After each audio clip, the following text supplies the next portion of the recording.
Hello, it is day 68 of 100 days, 100 videos, 200 questions. Welcome back.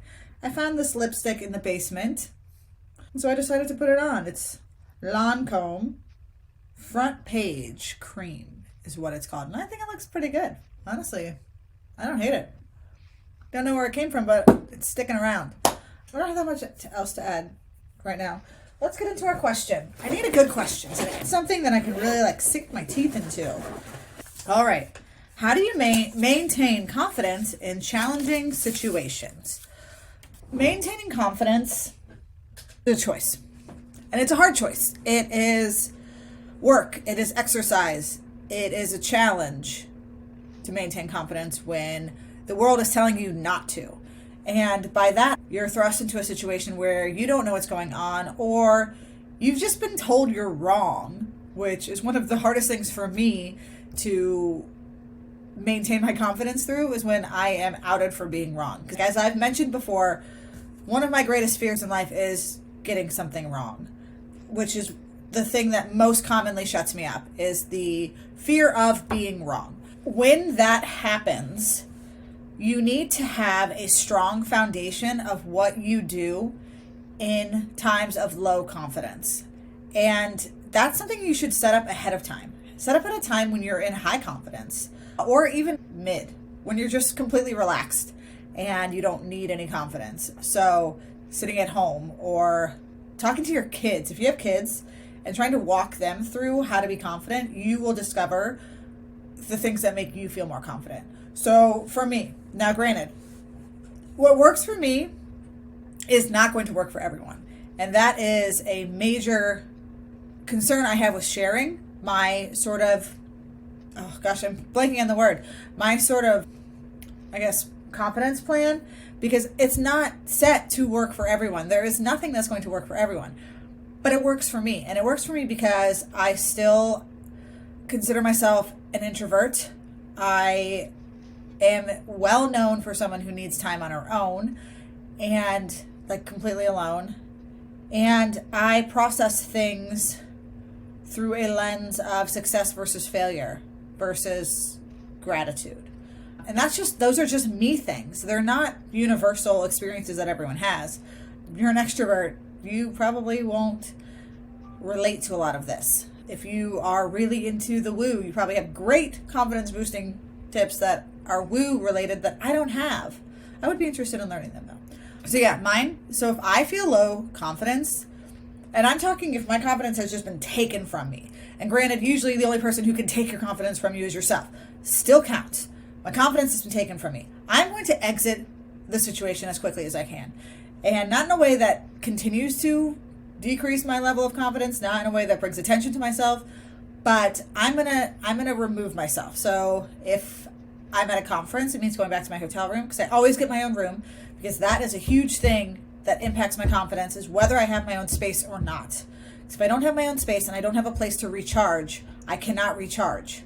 If I'm sharing a room with someone, I never feel 100% at ease, no matter how much I like these people. This is nothing against them. This is all a me thing.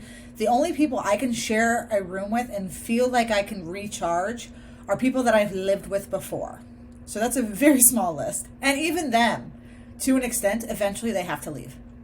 Somewhere, and I'm feeling very, I need isolation, they have to leave. People like my husband, my sisters, they are all my best friends. They're all very much aware of this. And they know it's not them, it's me, that I need that to just get back to neutral. So that's the first thing I do. I isolate myself.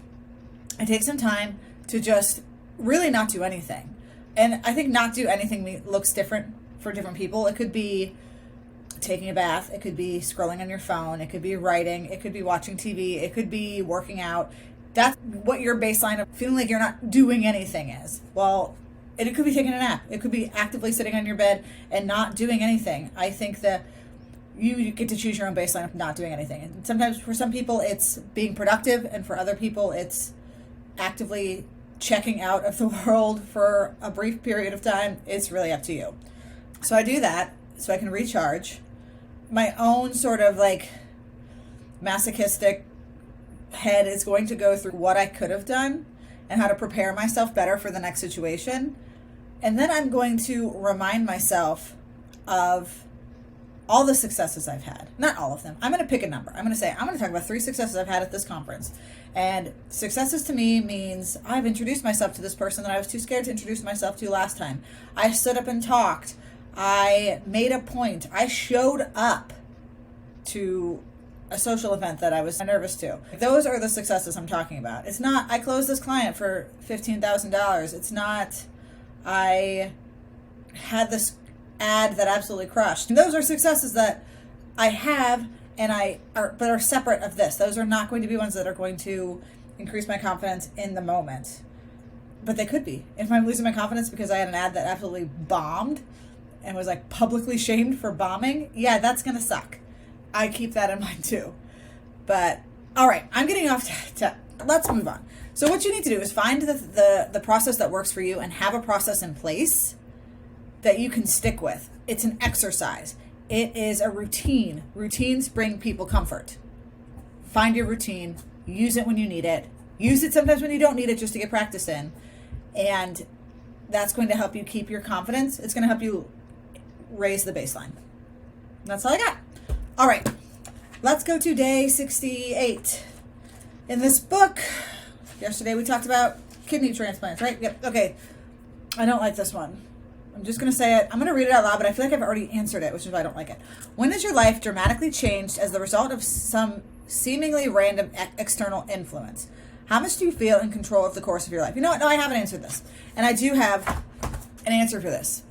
My life changed when I read on a random forum online. I couldn't tell you what it was. I don't remember. But all I remember is I read the line, "It's not hard to be an only child. It's hard to be an only adult."